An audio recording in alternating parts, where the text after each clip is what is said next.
What if the man you helped in a moment of kindness turned out to be the key to rewriting your entire life? This is the story of Jaden Carter, a young black security guard working the quiet night shifts at a high-rise where nobody remembered his name. Until one morning, a desperate stranger walked through the front door.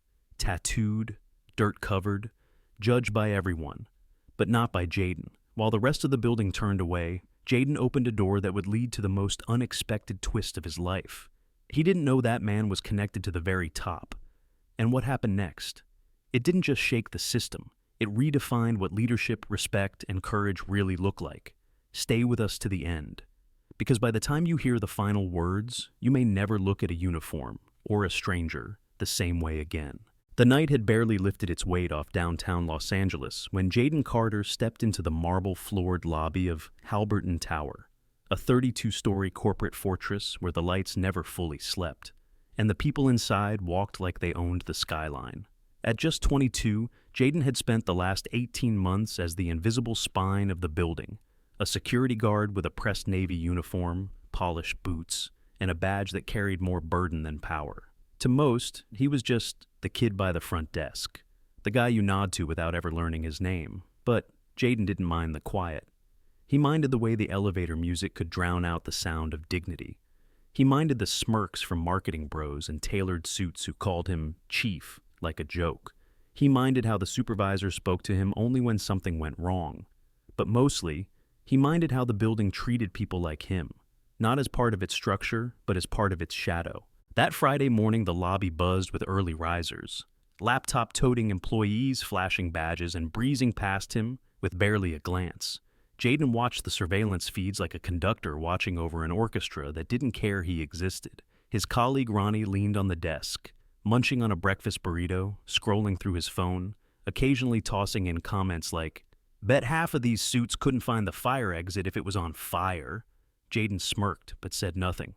He was used to being the one who said nothing, used to swallowing the jokes, the assumptions, the you people tone embedded in friendly conversation.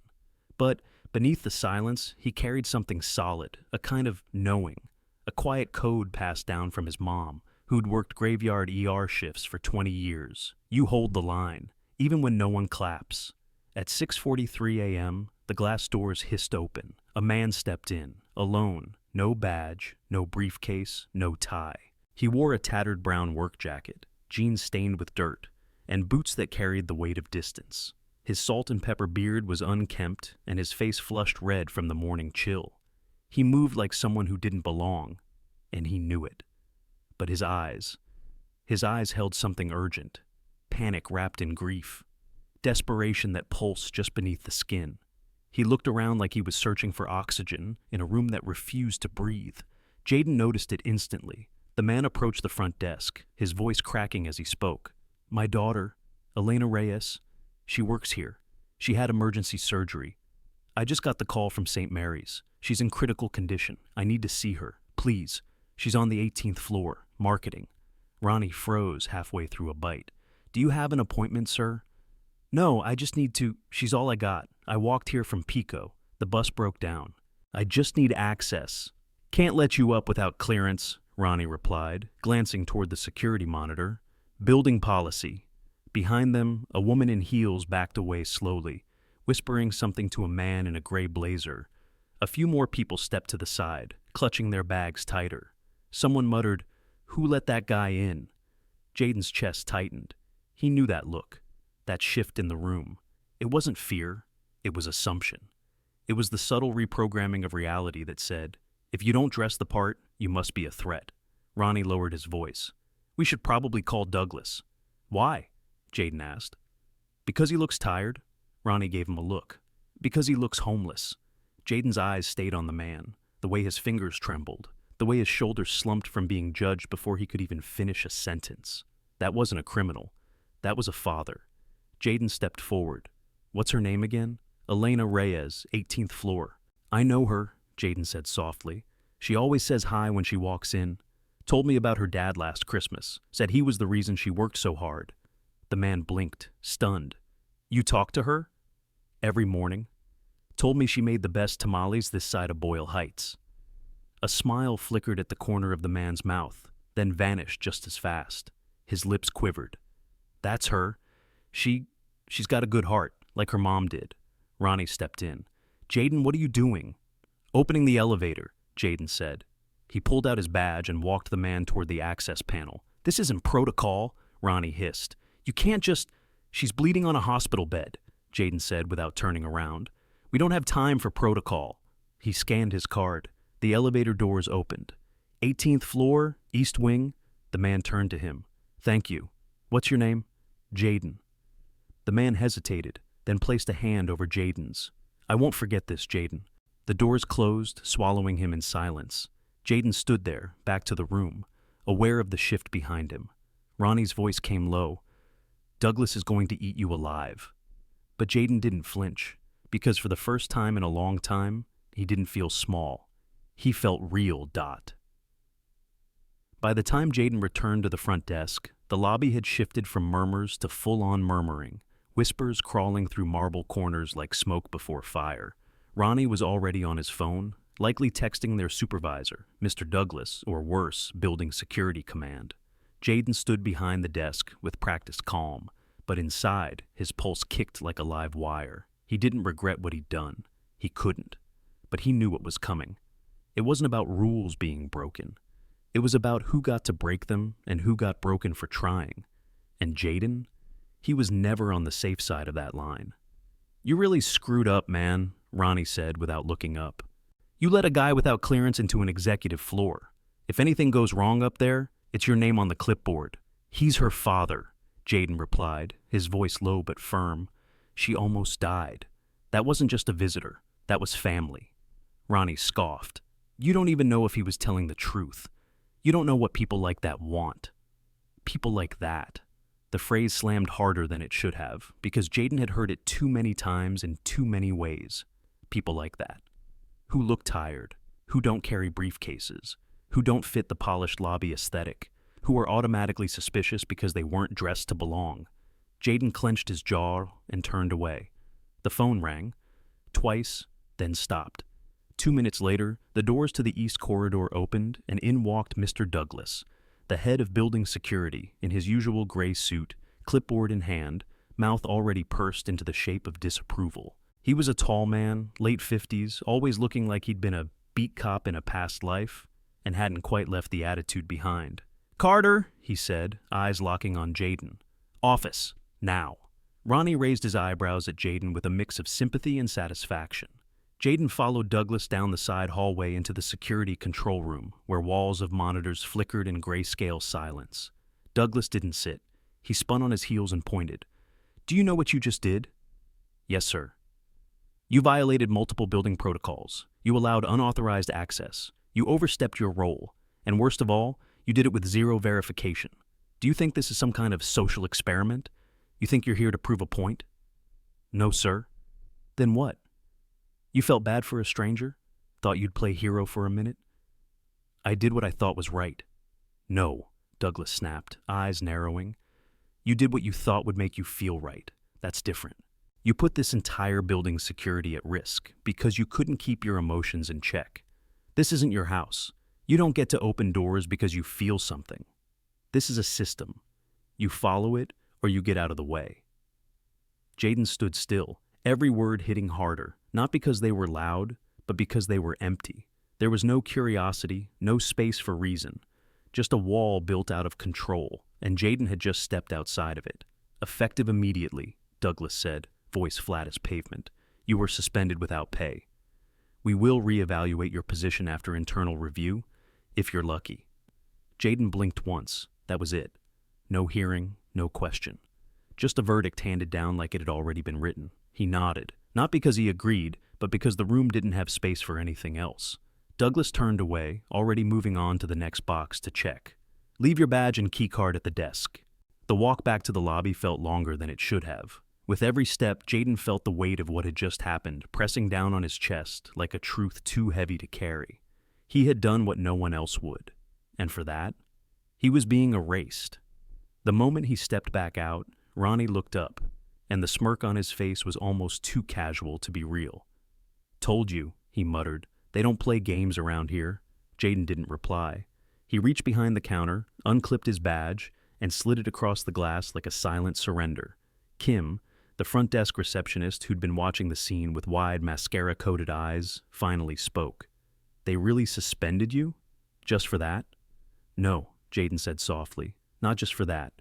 For daring to see him as a human being." He turned without another word and walked toward the doors. No one stopped him. No one offered a word of defense. No one stood beside him. And as the glass slid closed behind his back, Jaden realized something far deeper than disappointment. He had just been shown his place, and it wasn't inside those walls. The city greeted him with a wind sharper than usual, the kind that cuts through layers and goes straight to the bone, but Jaden didn't notice the cold. His chest burned hotter than it ever had. He walked without looking back, past the polished glass and silver logos of the building he had just been pushed out of, his boots slamming the sidewalk like punctuation marks on a sentence he didn't get to finish.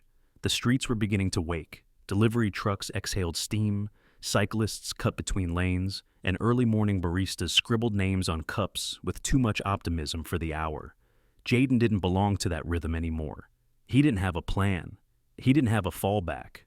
All he had was the echo of Douglas's voice replaying in his head. "You did what you thought would make you feel right."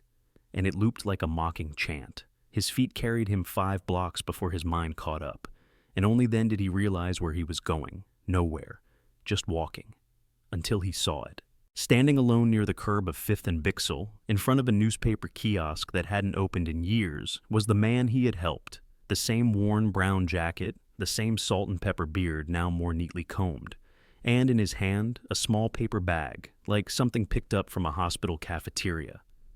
Jaden froze, breath caught halfway between confusion and disbelief.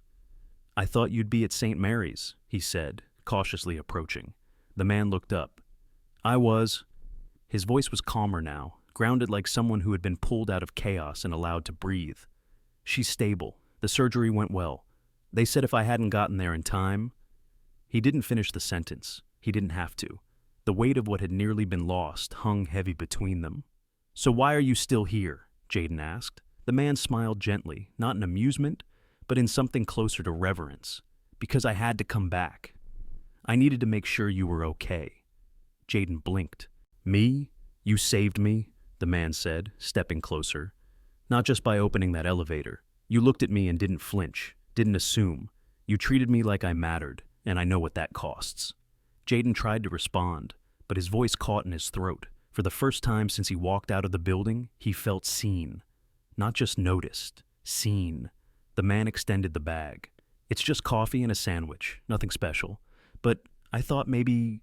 Jaden took it slowly, the warmth of it seeping into his frozen fingers like a silent thank you. "I don't even know your name." "Tomas," the man said, offering his hand. "Tomas Reyes." "Jaden," he replied, gripping it firmly. "I already knew," Thomas said with a smile. They stood in silence for a moment, surrounded by the city's indifference, 2 strangers bound by something neither could name, until Tomas spoke again. "You shouldn't have been punished for what you did." "It's the system," Jaden said quietly. "I broke their rules." "Then maybe their rules need breaking." It didn't sound like defiance. It sounded like clarity. "My daughter, Elena, she works her soul into that company. I raised her to believe that kindness is strength, not weakness. And yesterday, they all looked past me like I was nothing. But not you. You stood still while the rest of the room stepped away. I won't forget that." Jaden nodded, unable to summon anything more than that. "I don't know what's next," he admitted. "I don't have a job, no backup plan, just a few paychecks saved and a whole lot of unknown." Tomas studied him for a long moment. "Maybe this isn't the end. Maybe this is the first time you chose yourself over fear. And maybe that matters more than a paycheck ever could." A cab rolled up to the curb behind them, and Tomas gestured toward it. "I have to go back to the hospital. They're moving Elena out of ICU. But listen to me, Jaden. No matter what anyone says, what you did, it mattered." He stepped toward the door, then turned one last time. "This isn't the last time you'll hear from me." Then he was gone, swallowed by the car and the blur of morning traffic. Jaden stood there with the bag in hand, heart thudding. Not from panic, but from the slow bloom of something dangerous and rare. Hope. For the first time in a long time, he had stood up for someone and hadn't backed down. And though the system had pushed him out, Something told him a new door was about to open. The next morning, the city pulsed with its usual urgency, sirens echoing through corridors of steel, the hiss of buses braking, the chorus of morning rush pressing against sidewalks like waves against worn stone. And yet, for Jaden, the rhythm felt foreign, like a song he once knew but no longer belonged to. He stood across the street from Halberton Tower, duffel bag slung over one shoulder, hoodie pulled tight around his neck, as if armor could be stitched into fabric. He didn't know exactly why he came back. Maybe to collect the rest of his things. Maybe to see if the world inside that building had really moved on without him. Maybe, just maybe, because something inside him refused to end the story like that. The glass facade reflected the rising sun in fractured light, and as he stepped through the revolving door, everything hit him at once. Familiar lobby scent of lemon polish and overpriced coffee, the subtle hum of ventilation mixed with artificial authority, and the people who passed him without pause, without memory. No one looked up. No one noticed. As if the previous day had been swallowed, rewritten, deleted from the security logs of time. Kim was back at the front desk, chewing gum rhythmically while tapping furiously at her keyboard, the way she always did when she was pretending to be busy. She glanced at him as he passed, but said nothing. Ronnie wasn't at the desk, though a different guard, someone new, someone younger, sat in his place watching monitors with a detached gaze that hadn't yet been trained to ignore everything human. Jaden walked slowly toward the staff hallway, the metal click of his boots against marble floor, somehow louder in his own ears than in reality. Every footstep carried the weight of questions that hadn't been answered. Was this all there was? Was doing the right thing always supposed to cost this much? Was he destined to be forgotten by systems that never really saw him? The locker room was cold and dim, lit by a single flickering bulb that buzzed like a dying fly trapped in glass. His locker, number 36, sat untouched. He crouched, opened it, and stared at the neatly organized trays of equipment inside. Flashlight, spare batteries, badge holder, a rolled-up backup uniform. He ran a hand over each object like they were artifacts from a life he no longer claimed. He wasn't angry. Not anymore. Just tired. The kind of tired that comes from being told repeatedly, through silence or systems, that you don't matter until someone else decides you do. He started packing slowly, folding each item with care, not because he thought he'd return, but because closure required ritual. Outside the locker room, he could hear two voices laughing. Something about new rules and cleaning up the floor. He knew that tone. They weren't talking about tile polish. They were talking about him. His shoulders tensed. He zipped the duffel and sat for a long moment on the narrow bench, staring at the wall. It was just drywall and paint, but somehow it held every insult he never responded to. Every moment he stood alone, while others watched in complicit silence. The door creaked behind him. He didn't need to look to know who it was. The perfume of smugness was always unmistakable. Here to cause more drama? Douglas's voice was quieter now, not angry, just cautious. Just picking up my things, Jaden replied, standing slowly and slinging the bag over his shoulder. You had potential, Carter, Douglas said, arms crossed. You could have had a future here, if you just followed the protocol. Jaden turned, his voice even, but edged with steel. I followed every protocol for 18 months. I came in early. I left late. I stayed silent when I should have spoken. I took jokes that weren't jokes. And the one time, I did something human. You made it clear that none of that mattered. Douglas opened his mouth, but Jaden didn't wait. There was no debate worth having. No explanation that would turn yesterday into something else. He walked past him, hallway stretching like a tunnel of memory, and as he reached the lobby again, something had changed. Heads turned, not all, but enough. A receptionist looked up, startled. A junior staffer lowered their coffee cup. The silence wasn't loud, but it was thick. The kind that acknowledged something had happened here, even if no one would say what. Kim finally spoke, lips curled into the shape of a question she was too lazy to ask. Forget something? No, Jaden said calmly, adjusting the strap on his bag. I just needed to see it one last time. And with that, he turned and walked out. The bell above the door jingled like punctuation on a chapter's end, and the cold morning air hit his face like truth. He walked with purpose, though he had no destination, past intersections soaked in exhaust, past windows he'd once stared into on lunch breaks, wondering what life looked like behind desks and suits and status. He kept walking until he reached the bench across from St. Mary's Hospital, the same one he had sat on years ago when his mom was inside, for a night shift, and he waited, too afraid to sleep until she got off at dawn. The hospital stood like a monument to both healing and uncertainty. He watched taxis unload patients, doctors in scrubs balancing exhaustion and caffeine, families clinging to hope in zip-up jackets and wrinkled clothes. And for the first time since this began, Jaden exhaled deeply, not in defeat, but in something else: release. His phone buzzed. A message from Jonas, one of the only guards who never treated him like an outsider. "They moved someone else into your bay. Just thought you should know." Jaden stared at it for a moment, then powered the phone down, slid it into his pocket, and leaned back into the bench. The sun peeked over the city skyline, casting warm gold across glass and steel. For once, he didn't feel erased.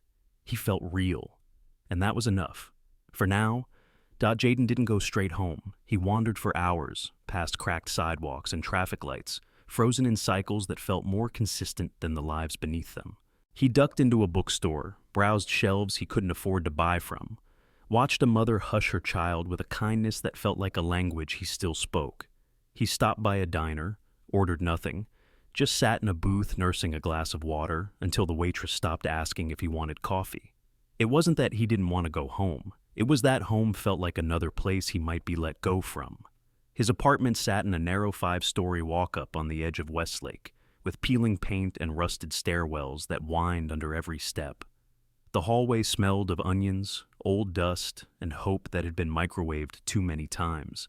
As he climbed the stairs, one step at a time, the duffel bag dragged at his shoulder like a suitcase filled with questions he didn't know how to ask. But it wasn't until he reached his door, apartment 5B, that the breath left his lungs. Taped to the center of the wood, crooked but unmistakably intentional, was a piece of white paper. Folded once, creased, with one word scrawled across the front in thick black marker: Jaden. He pulled it off gently, looked down the hallway out of instinct, but it was empty, quiet. He unfolded it. Inside, just 2 lines: "Come back to the building, now. CEO." He read it 3 times. The letters were rushed but legible, the kind of handwriting that came from someone who didn't write often but meant every word. His first thought was that it was a joke. Some cruel prank from someone who overheard him at the park, some test of how much he was still hoping. But deep down, something in his gut told him this wasn't a joke. This wasn't Ronnie or Kim or Douglas trying to get the last laugh. This was something else, something different. He stood there in the hall, heart thudding, unsure whether he was being summoned or warned. Then, without thinking too long, he stepped inside, changed his shirt, splashed water on his face, and grabbed his keys. The city was shifting into late afternoon by the time he returned to Halberton Tower. The building's windows shimmered gold, the lobby lights brighter now, as if someone had scrubbed the atmosphere. Inside, the energy was different, tense, focused. The usual low hum of idle conversation was gone, replaced with a silence that felt like held breath. Guards weren't lounging. Staffers weren't laughing. Instead, they clustered in pairs near the hallway leading to the executive wing, whispering with eyes darting, like students outside a principal's office. Jaden had barely stepped through the door when someone called out from the glass-paneled conference room across the lobby. "Mr. Carter?" The voice was crisp, confident, impossible to ignore. He turned. Standing in the doorway was a tall man in his early 50s. No tie, sleeves rolled to the elbow, silver at the temples of neatly combed hair. Jaden recognized him instantly, though he had only seen him once before, from a distance during a fire drill when the entire staff stood straighter for his passing. This was Mr. Ellison, the CEO, the man who built Halberton from a single building to a skyline name. "Come in," Ellison said, and the glass door eased closed behind them with a whisper. Inside the room, the air smelled of coffee and something else, like unearthed truth. At the far end of the table stood Thomas Reyes, now wearing a clean button-down shirt, no longer frantic but composed, his presence still powerful in its quiet. Jaden's feet slowed. The message, the room, the silence. It all clicked into something much heavier than he had expected. "Please," Ellison gestured to the chair. "Have a seat." Jaden sat carefully, bag still slung over his shoulder. eyes flicking between the two men. "Didn't expect to be back," he said cautiously. Ellison nodded, folding his hands. "Yesterday, someone walked into my building. My staff judged him on his clothes, his hair, the calluses on his hands. They saw a threat. You saw a father." Thomas spoke, his voice lower now, measured. "If it weren't for you, I wouldn't have seen my daughter wake up." Jaden opened his mouth, but no words formed. Ellison continued. "What you did, it was more than kindness. It was clarity. In a moment when every protocol told you to turn away, you chose to see him. And that choice, Mr. Carter, is the kind of leadership this building claims to value. It's time we lived up to that claim." Then he paused, studying Jaden like a man who had spent the day reviewing more than just security footage. "Which is why I'm offering you a promotion." Jaden blinked, stunned. "Wait, what?" "Effective immediately," Ellison said, sliding a folder across the table. "You are being offered the position of lead security coordinator, higher pay, a team of your own, direct reporting to corporate, and a seat at the table when we rewrite the policies that allowed yesterday to happen." The room swayed slightly at the edges. Jaden stared at the folder, then at Ellison, then at Tomas, who now smiled wide and proud. "You saw me," Thomas said simply, "and I want to make sure you're seen too." The weight of those words sank deeper than any paycheck ever could. Jaden didn't reach for the folder right away. His hand hovered above it like the offer might vanish if he moved too fast, or worse, like it wasn't meant for him at all. The room, though warm with late afternoon light streaming through the tinted windows, felt frozen around him, as if time itself paused to see what he'd do. Across the table, Mr. Ellison remained composed, his fingers laced, his expression one of calm certainty, not salesmanship. And next to him, Tomas Reyes watched with quiet pride, no longer the desperate man from the lobby, but someone rooted, anchored by gratitude and something deeper: belief. Jaden finally let his fingers rest on the edge of the folder. He didn't open it yet. Instead, he looked up, his voice steady but low. "Why me?" Ellison leaned back slightly, nodding as if he expected the question. "Because leadership isn't about authority. It's about choices. When it mattered most, you chose compassion over convenience, risk over silence. Most people in your position would have looked the other way. You didn't. And that tells me everything I need to know." Jaden hesitated. The memory of Douglas's words still echoed in the back of his mind. "No one cares how good your heart is if you can't follow orders." But sitting here, opposite the man who ran the entire company, that line sounded hollow. "I wasn't trying to be a hero," he said quietly. "I was just trying to be human." Thomas smiled. "That's exactly what made you different." Ellison pushed the folder closer. "Review the details, take your time. But know this.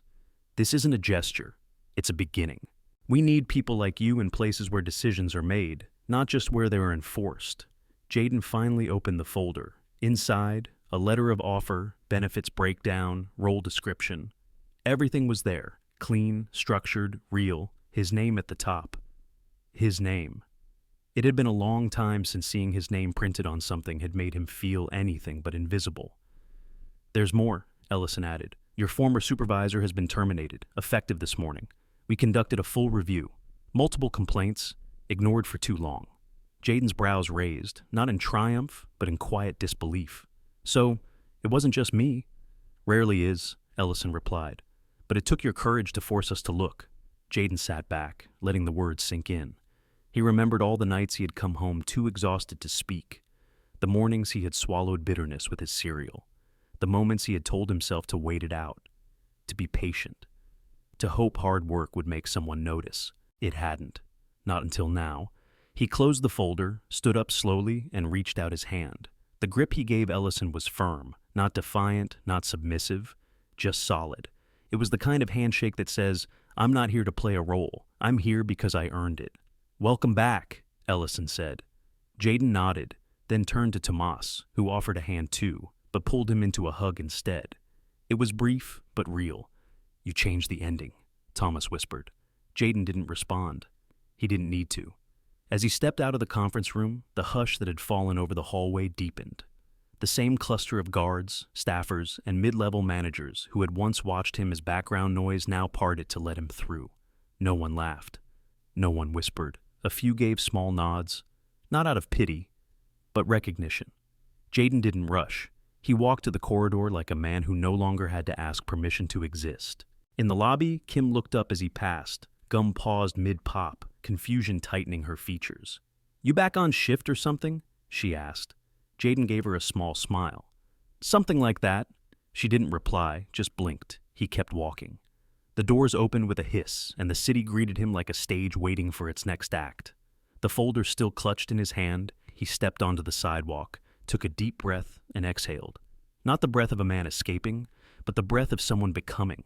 The weight he had carried for months, maybe years, didn't vanish, but it shifted. Because now he knew. He hadn't been crazy. He hadn't been wrong. And for once, the system had listened. The sun was dipping behind the towers, casting long shadows across the street, but Jaden felt no darkness in his chest. Only light. He didn't know what the future would look like, but it didn't matter. He had earned his place, not by stepping over others, but by standing up when everyone else stood back.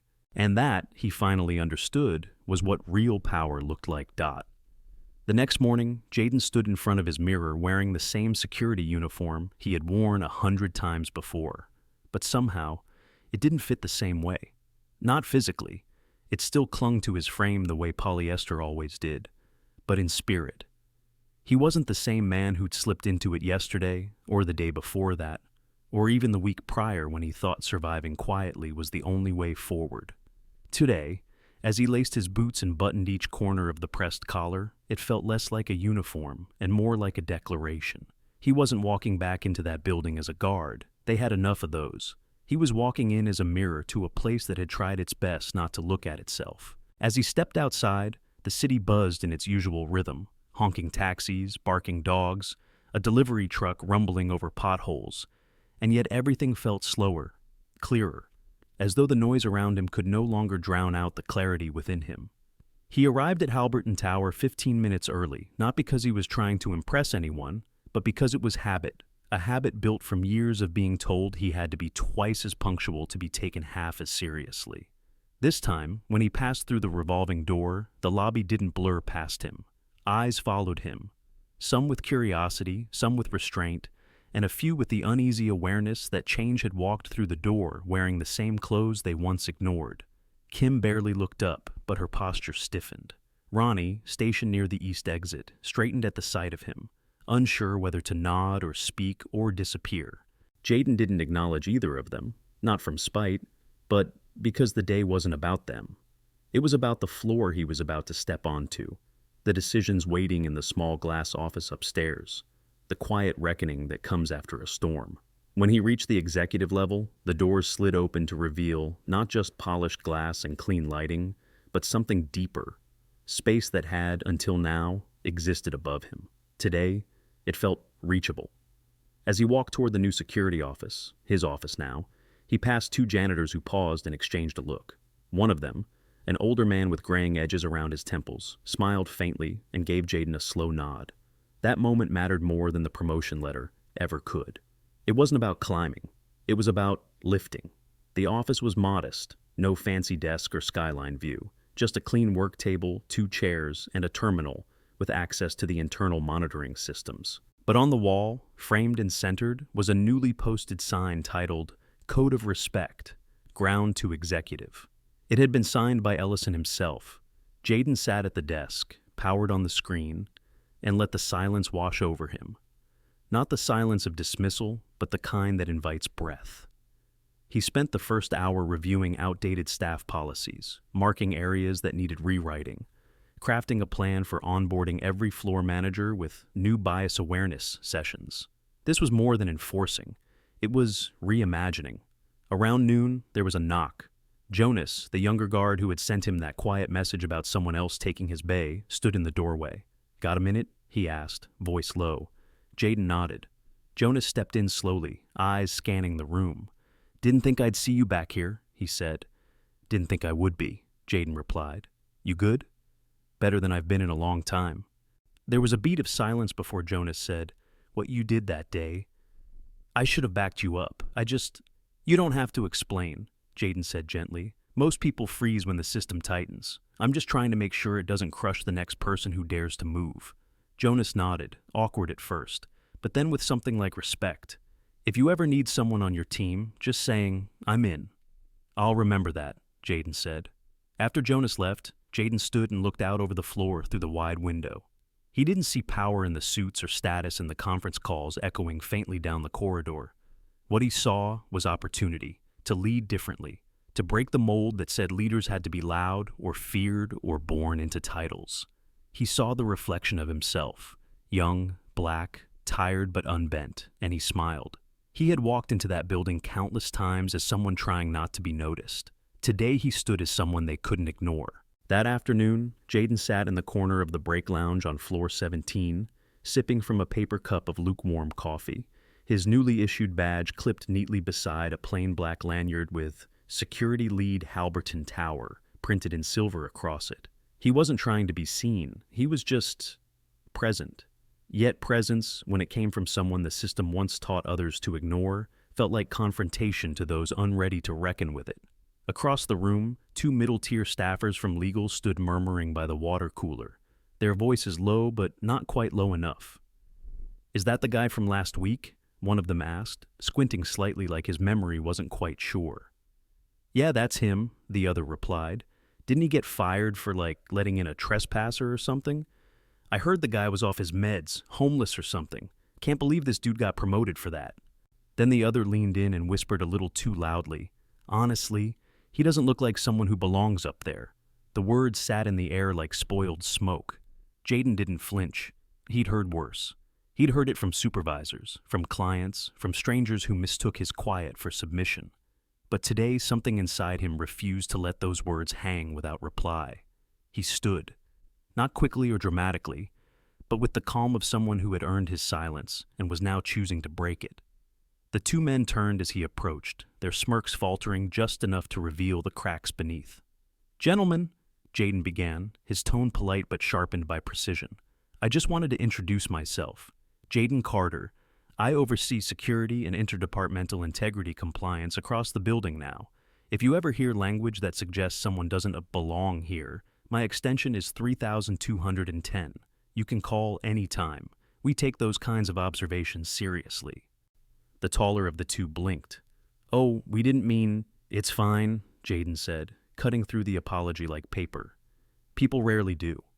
He gave a short nod and walked away, leaving them behind in a silence far heavier than his footsteps. Back at his desk, he sat down and pulled open a fresh document on the company system. Bias Incident Reporting Internal Review Protocol. He titled it himself. It wasn't about retaliation, it was about clarity. He had seen what happened when injustice was ignored long enough to become routine. That wasn't going to happen under his watch. 30 minutes later, an email pinged from Mr. Ellison's office. The subject line read, "Request for private debrief." Jaden clicked it open. "Please meet me in the rooftop lounge at 5 p.m. I have something important to discuss with you. Ellison." The rooftop lounge had always been reserved for senior executives, board members, and VIP clients. It wasn't the kind of place people like Jaden had ever seen, much less entered. But when the elevator opened on the 32nd floor, and he stepped onto sleek hardwood beneath ambient lighting and floor-to-ceiling glass that looked out over the Los Angeles skyline, he didn't feel like a trespasser. He felt like he'd finally been given a key to the building he'd helped protect for almost 2 years. Mr. Ellison stood by the glass, 2 glasses of sparkling water, already poured on a nearby table. No alcohol, just reflection. "Glad you came," he said, gesturing toward the seat across from him. Jaden sat slowly. "Everything all right?" Ellison nodded. "More than all right. I just wanted to thank you again, face to face, away from all the noise. You've created ripples, Jaden. Not everyone sees it yet, but the tone in this building is shifting. You've reminded people that policies are only as ethical as the people who enforce them." Jaden listened carefully. He didn't trust compliments without weight, but Ellison's voice held no fluff, just something honest, almost reverent. "I have a question for you," the CEO continued. "Where do you want to go from here?" Jaden blinked. "You mean, in this role?" "I mean in your life. You've got instincts I trust. You've got poise, leadership, vision. I want to know, do you want to build security teams, or do you want to build something bigger?" It took a long time for Jaden to answer. Not because he didn't have ambition, but because he'd spent so long shrinking it just to survive. I want to make sure no one ever feels like I did, he said finally. I want to design systems that treat people like people, not like problems. Ellison smiled. Then let's start there. The sun dipped behind the skyline, casting a warm amber glow over the glass. And for the first time in his entire career, Jaden Carter wasn't just protecting a building. He was rebuilding what it stood for. Monday arrived not with a jolt, but a current. Steady, undeniable, a new tempo rippling through Halberton Tower that not everyone could name, but all could feel. There was something different now in the way conversations paused when Jaden walked by, in the way badge scanners beeped with slightly more respect, in the way silence followed when his name was mentioned in the break room or the elevator, or the small talk over catered lunch trays. And still, Jaden moved through it all without grand gestures or inflated pride, because he understood that real change didn't come from volume, it came from consistency. He began his morning walking the building, not as a guard doing rounds, but as a leader taking accountability. He checked on janitorial teams, chatted with maintenance crews in boiler rooms that most executives didn't know existed, asked about broken outlets and flickering hallway lights, not because it was expected, but because those spaces mattered. He paused outside a service elevator where two interns were struggling with a jammed cart of supply boxes. "Need a hand?" he asked, already unclipping the latch. One of them stammered, "Aren't you, in charge of stuff now?" Jaden smiled. "Exactly. That's why I help." Word traveled fast. That afternoon, a handwritten note arrived on his desk from a junior analyst in marketing. "I saw what you did last week. I didn't have the courage to speak, but I want you to know, I learned something from you." It wasn't signed with a name, just initials, MM, and yet it hit deeper than 1,000 official memos ever could. Still, not all reactions were silent gratitude. In a third-floor strategy huddle, a senior exec from finance muttered under his breath that, "We've gotten a little too soft with our hiring standards lately," and Jaden, passing through on his way to an emergency drill check, locked eyes with him just long enough to remind the man that softness was never the problem. Cowardice disguised as professionalism was. By midweek, Jaden was called into a meeting with HR, but this time it wasn't disciplinary, it was collaborative. They wanted his input on reworking the employee onboarding experience. "We need more of your voice in the early days," one rep said. "The company's been running on assumptions for too long." That night, Jaden stayed late not because he had to, but because the stillness of an empty building felt familiar, like the world holding its breath while he made something better inside it. He updated training modules, rewrote procedural language to sound more human, and added a new section in bold font titled, "Humanity is not a violation." At 9:42 p.m., as he was shutting down for the night, a knock tapped on the glass outside his office. It was Tomas. No jacket, no rushed breath, no panic, just a quiet presence and a warm nod. "Thought you'd be gone by now?" he said, stepping in. "Thought you were back in hospital rotation," Jaden replied. Tomas chuckled. "Elena's resting. I told her I'd be back later, but I had to come see it with my own eyes. This space, this change. You made it real." He placed something on Jaden's desk, a small box wrapped in plain brown paper with a black string tied across it. "You don't owe me anything," Jaden said gently. "I know," Thomas answered. "That's why it matters." Jaden opened the box slowly. Inside was a smooth dark wood plaque. Carved into it were the words, "He didn't open a door, he broke a wall." And below that, in small but bold font, "Ingratitude from someone the world misjudged." Jaden didn't speak for a long time. His throat clenched, and he nodded instead, eyes stinging but proud. As Thomas left, he turned back one final time. "They see your name now, Jaden, and they can't pretend not to." Jaden sat with that truth for a while after the door closed, letting the words settle into the marrow of who he was becoming. He wasn't a symbol. He wasn't a miracle. He was a man who had refused to unsee someone the world told him to ignore. And that decision, made in a flash, had rewritten the gravity of an entire building.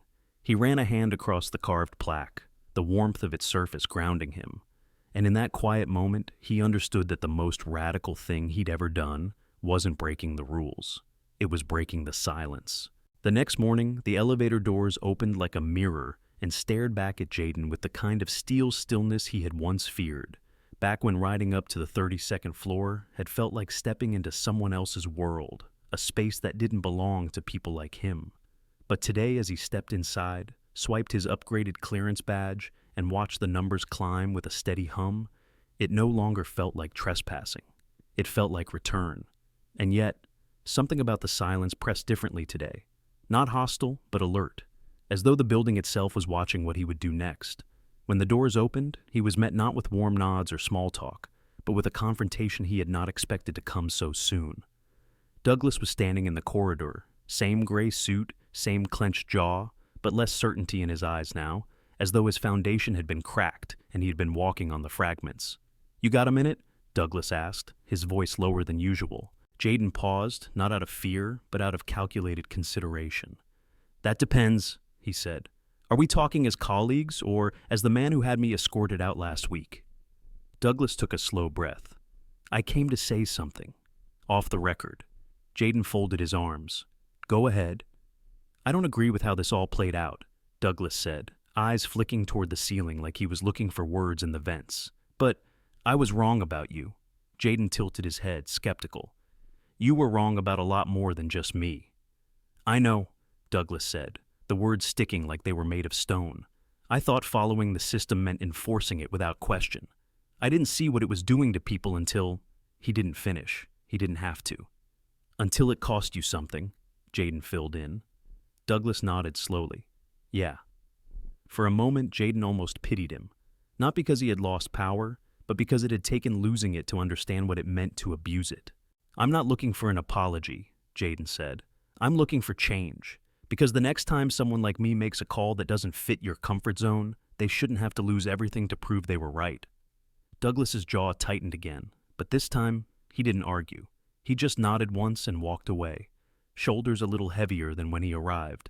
Jaden turned back toward his office, but a voice stopped him from behind. Soft, hesitant. "Was that really the guy who fired you?" He turned to see Maya, the operations coordinator on the 31st floor, clutching a stack of folders, watching him with something between awe and disbelief. "Yeah," Jaden said calmly, "and now he's the guy who had to walk away." She smiled faintly. "Good. It's about time someone else walked." Word spread quickly, as it always does in buildings full of glass and whispers. By mid-afternoon, Jaden found himself at the center of a floor-wide leadership session Ellison had fast-tracked into existence. It wasn't about praising Jaden, though. It was about truth, about the kind of house Halberton claimed to be, and the one it had really become. And standing in front of executives, team leads, and people who'd once never met his eyes in the elevator, Jaden spoke, not as a story or a headline or a token, but as a voice they could no longer mute. "I'm not here because I followed every rule," he began. "I'm here because I followed my instinct. I helped someone who was being treated like a threat for simply not fitting the image we've decided is safe. I opened a door that day. But let's be honest, the bigger problem is that so many of you didn't even see the man standing on the other side of it." The room was still, not defensive, reflective. Jaden continued, "We need to stop waiting for emergencies to remember our ethics. We need to stop assuming people who don't look like us, dress like us, or walk in with corporate polish are less than. If we can't do that, then what are we guarding, really?" When he finished, no one clapped. And that was perfect, because he hadn't come for applause. He'd come for change. Ellison stepped forward next, outlining new reforms. Equity training with real-world application, not just checklists. Anonymous whistleblower tools with direct response teams. A rotating equity council that would include voices from every level of the building, not just those with titles. Jaden didn't smile, not yet. Policy was easy. Culture was harder. But it was a start. After the meeting, as people filtered out in clusters, a woman from custodial stopped him near the vending machine. "You don't know me," she said, "but I saw how you stood up for that man. You did what most people in your position wouldn't. You saw him. Thank you." And just like that, the elevator that once reflected back a ghost now carried a man made of purpose. The following evening, long after the hum of keyboards had gone quiet and the last boardroom lights blinked off one by one, Jaden stood alone on the balcony outside his office, staring down at the city like a man who finally understood its language. Los Angeles beneath him moved like a machine. Constant, unforgiving, full of systems designed to look sleek on the outside while hiding their rust behind tinted glass. And in many ways, Halberton Tower had been a perfect metaphor for it all. all polish and performance, until the right moment cracked it open. Now, for the first time, he wasn't looking at the city from a place of exclusion. He was looking out from within. But even here, in this quiet, in this recognition, something tugged at him. Not doubt, but memory. Not of the firing, or the judgment, or even the meeting where policy had shifted. It was the image of Tomas, clutching his chest outside the security desk, looking not just helpless, but erased. That memory would never fully leave Jaden, because it wasn't unique. He'd seen it before, in his own mother's face, working double shifts at the hospital, smiling at patients who never once called her by name. In his friend Darnell's eyes after being pulled over 3 times in 1 month just for driving his sister's new car. In his own reflection after long nights wondering if the way he walked, spoke, or stood too tall might offend the invisible ceiling that hovered over so many people like him. What the building didn't know was that Jaden hadn't just opened that elevator for Tomas. He had opened it for every moment he'd ever swallowed his own worth. He had cracked something far deeper than a rule, and he had paid for it. Not with a write-up, but with exile, until the story turned. And still, even now, part of him waited for the other shoe to drop. Because people like him were taught not to trust when the system smiled. They were taught to read between the policies and watch how long the applause lasted. But tonight, as he leaned over the railing, the phone in his pocket buzzed. He pulled it out slowly. One message, from an unknown number. It read, "She woke up and asked for you. Come by if you can." It was signed, E. Reyes. For a moment, Jaden just stared at it. The simplicity. The weight. He closed his office quietly, left through the rear elevators, and stepped out into a city that no longer made him shrink. The hospital was only 10 minutes away, but every red light felt like a held breath. By the time he reached St. Mary's, the sky had darkened into navy ink, and the lobby lights cast warm halos across the tiled floors. He checked in at the front desk and was guided to room 813, ICU Recovery. When he pushed the door open, it was dim but calm. Elena Reyes lay in bed, a thin IV in her arm, oxygen clipped to her nose, eyes fluttering but awake. Her face lit up the moment she saw him. "You're real," she whispered, voice hoarse but steady. "He told me you helped him." Jaden smiled softly, stepped closer, unsure what to say. She reached out a hand and he took it gently. "He was a mess," she said, a weak chuckle escaping her. "Didn't even have his phone charged." "He didn't need a phone," Jaden replied. "He just needed someone to listen." "Thank you," she said, squeezing his hand, "for not seeing him the way the rest of the world does." Jaden's throat tightened. "That's the thing," he said, voice low. "I didn't see someone else. I saw me." She nodded slowly, tears forming. "That day, he said he thought he lost me, and I thought I was going to leave this world without seeing him one last time, but you," her voice caught, "you gave us both a second chance." For a long moment, they didn't speak. The machines beeped softly in rhythm with something deeper, something that needed no words. When he left the hospital an hour later, the air felt different. Not lighter, heavier in a meaningful way. Like purpose finally had weight. He walked slowly back to his car, keys in hand, mind racing not with fear, but with vision. Because this wasn't the end of the story. This was only the chapter where the system blinked, and someone like Jaden stepped through the door.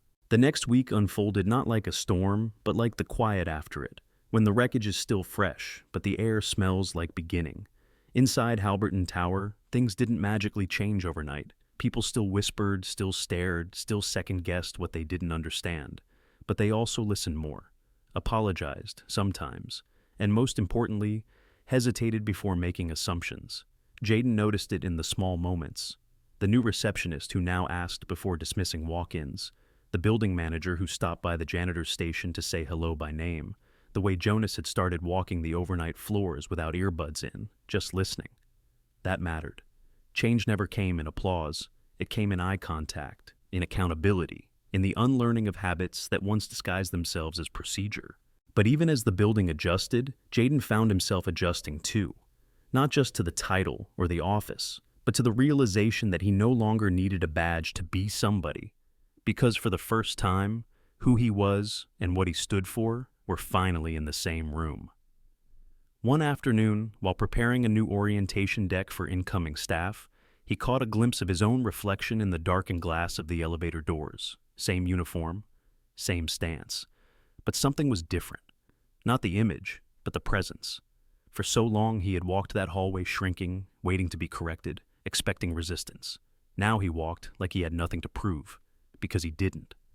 That same evening, Mr. Ellison invited him to a dinner event hosted on the rooftop, a semi-formal gathering of department heads, board members, and a few community partners.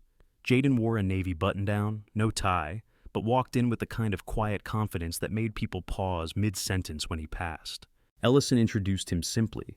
"This is Jaden Carter. He's the reason we're standing here talking about real leadership." Some people clapped. Most just nodded. But one woman in a tailored burgundy blazer, the head of Halberton's East Side expansion, approached him later with a soft look in her eyes. "You made us remember the people who built this place," she said. "Not just the architects, the people like your mother, like my father. Thank you."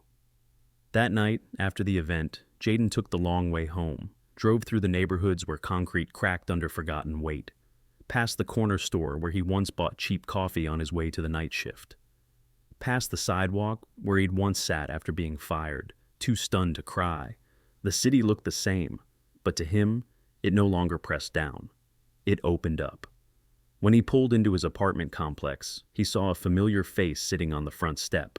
Tomas, this time in a clean polo and jeans, holding a small envelope.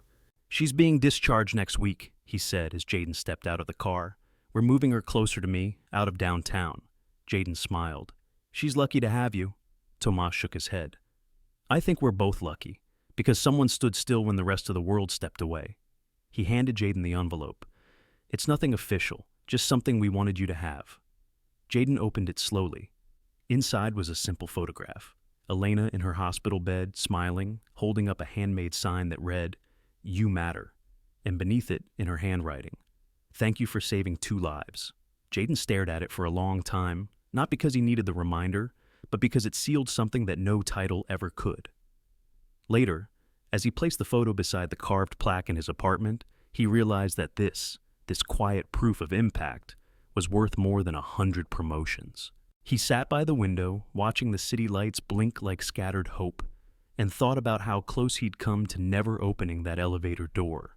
One more minute of hesitation, one more layer of protocol, one more voice in his ear telling him to stay quiet. But he hadn't. He'd acted. And because of that, a daughter survived, a father was redeemed, and a building finally saw itself. Not everyone got to be the story. Some just got to hold the door open, but sometimes that was everything. Jaden Carter never asked for recognition. He didn't need it, because the truth was, he hadn't stepped up that day for attention or revenge or legacy. He had stepped up because he knew what it felt like to be looked through. And he had decided that if he could change even one moment of that for someone else, it would be worth it. In the end, he didn't just change a policy, he changed a pattern. And in doing so, he reminded everyone, quietly, powerfully, that sometimes the person they try hardest to overlook is the one holding the key to the door they didn't even realize needed opening. Sometimes, the smallest act of courage, one choice, one voice, one open door, can echo far beyond what we ever imagined. Jaden didn't ask for a reward. He wasn't trying to be a hero. He simply chose humanity when it was needed most. And in doing so, he didn't just change one man's day. He changed an entire system. So, the next time you see someone being overlooked, silenced, or judged before they even speak, ask yourself, will you stay silent, or will you stand like Jaden did? If this story moved you, inspired you, or made you think differently, don't forget to like, subscribe, and share it with someone who needs to hear it. Because the world doesn't need more noise. It needs more stories that matter. And on BlackLens Stories, we tell them every single time.